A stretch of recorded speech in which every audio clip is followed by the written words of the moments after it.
man, To Sir with Love. Oh boy, you guys are going way back in the archives, aren't you? Hey, welcome back, folks. It is the Ray Lucia program with Steve Aledort, Loan Financial Planner at loanfinancialplanner.com.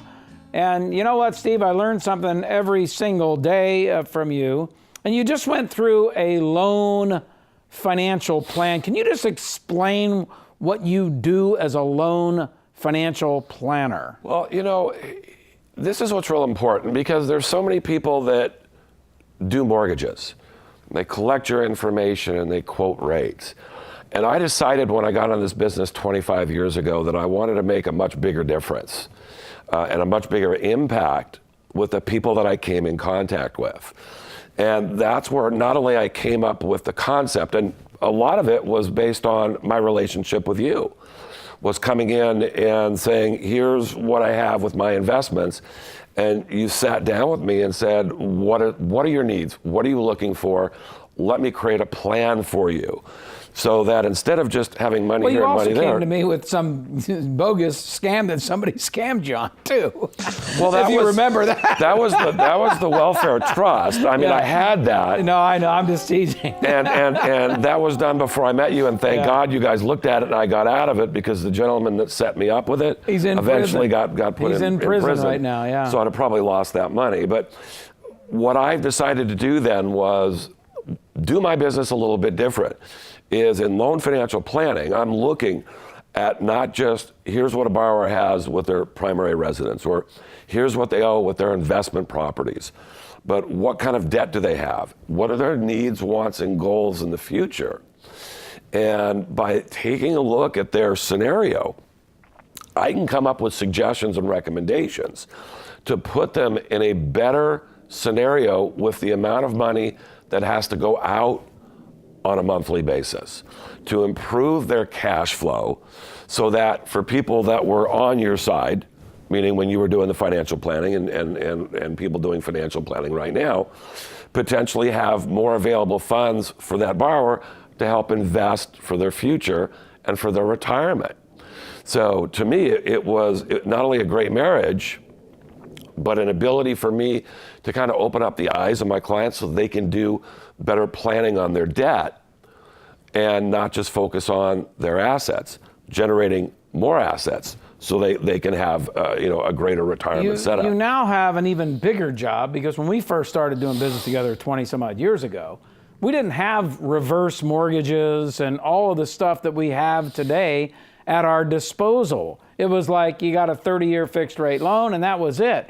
You just went through a 40-year loan with 10 years interest only, lowering the payments, giving the person flexibility. This one person we were talking about has some young children. 10 years from now, the kids are in college. Maybe he doesn't want the big house on the prairie. I mean, I warned him about that house, and I said it's going to be a bit of a stretch, and he said, well, you know, it's what I want for my family. Well, I helped him get it. Well, here's a neat thing too, is that with the interest-only loan is, yes, correct, he hasn't paid his principal balance down, but his payment is still under $3,000 a month. I believe when he purchased the home, it was between $750 and $850, and the few comps that I did when we started talking about this shows value on the property at about 1.2. Not a bad investment. If he decides to sell and values remain the same and go up, he may at that 10-year period of time have enough cash and equity in the property where if he buys down, he could buy down his next property and not have a mortgage. And then when he turns 62, if he needs additional income, now we've got money that we can pull out of the house to help supplement his income and or his retirement income and or give him the ability where maybe he doesn't have to turn on his Social Security at 62. He can wait until he's 66 or 70 years old. That's brilliant stuff. Steve Aledort, you guys need to do this. You need to do some loan financial planning, even if you don't need a mortgage. You see, what you've done, Steve, and I really appreciate it, is you've taken a commodity, a mortgage. It's a commodity that just about anybody can sell. The pricing is pretty much the same every, the advertisements you hear and all that, a lot of it is come on advertising with the rates and so forth. Am I saying that right? Yeah, I mean, there are at times some real discount lenders where you might be able to get a little bit lower interest rate. Whether they're going to close your loan or not, that may not happen. You're dealing with an order taker. You're not dealing with what I would call a loan professional. So are they going to give you the kind of advice that might end up saving you a ton more money by managing your whole and giving you advice on your whole financial affair versus getting an eighth of a point lower in interest rate? That's a chance that you take. But in most cases, rates are all going to be fairly close. Now, when you first came in today, you had some criticisms of moi. Actually, not criticisms, Oh, but good. I heard you talking about the example with the 72T. Yes. With that one lady, and she was taking out about 10 grand annual to help pay for a second that she needed to get to help buy a home for her daughter. Yeah, the scenario, for those that didn't tune in to another hour of the program, is a woman, I didn't get it from the email, but she either wanted to buy a rental property for herself or maybe a property for her daughter, I don't know which, and she didn't have the down payment money, but she had $250,000 in her IRA and home equity. And so the whole idea was to borrow the home equity. She needed 100 grand. She's in California, of course you need 100 grand. Probably buying a $500,000-$600,000 house to rent out, and et cetera, et cetera. So under 72T, she was able to take enough money out of her IRA without having to pay penalties. She would have to pay income, but with property tax deductions and depreciation, that income would be offset. So it was like a tax-free deal. So what did I miss? Well, didn't miss anything. But I mean, another way that she could have managed that scenario is instead of taking out the 100 grand, let's say she did a second loan or she did a new first loan and an increase in her payment, then by doing the 72T, she could take out the amount to cover the additional payment on the new mortgage or on the new second. Absolutely. To supplement that income, so she's not taking the 100 out, she's only taking out the $500, $600 a month. Well, she's taking the 100 out of her home. Correct. Right, that's where the money is coming from. Correct. And the 72T was making the payment for her. Correct. And when you did the calculations based on a return on the money in the 72T, even with her pulling money out, the potential equity increase in her current property, she was maybe $100,000 short if she had not touched the money at all. And she earned 7% on it. Correct. The point that we talked about off air is there's another thing you have to worry about other than just the return on your money and maybe having an extra 50 or 100 grand. And that's your present day quality of life, your comfort zone, and putting your head on your pillow and being able to sleep like a baby at night.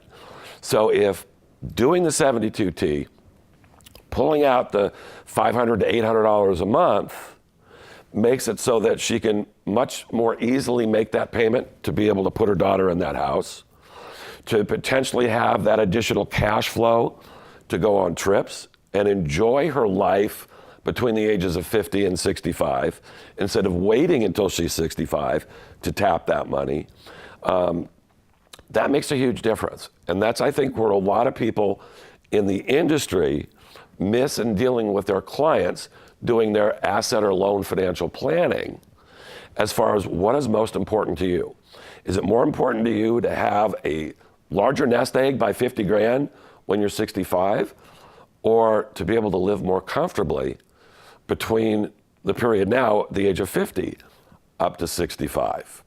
And to me, that's just as an important factor as your return on your money. And that, ladies and gents, is loan financial planning. It's so true, too, because those are some pretty important years. Those are the years when your kids are getting married, you're starting to have your grandkids, you want to enjoy some time together, you want to take an annual or every other year vacation with them, and it costs money.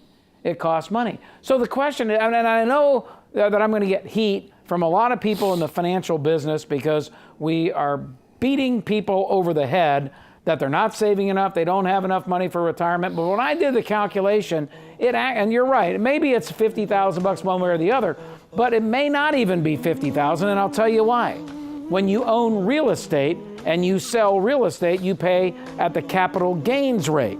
When you take money out of a retirement account, you pay at the ordinary income rate. So there's also an advantage there. And the income that you get from the real estate is sheltered by depreciation. There's no shelter from the IRA.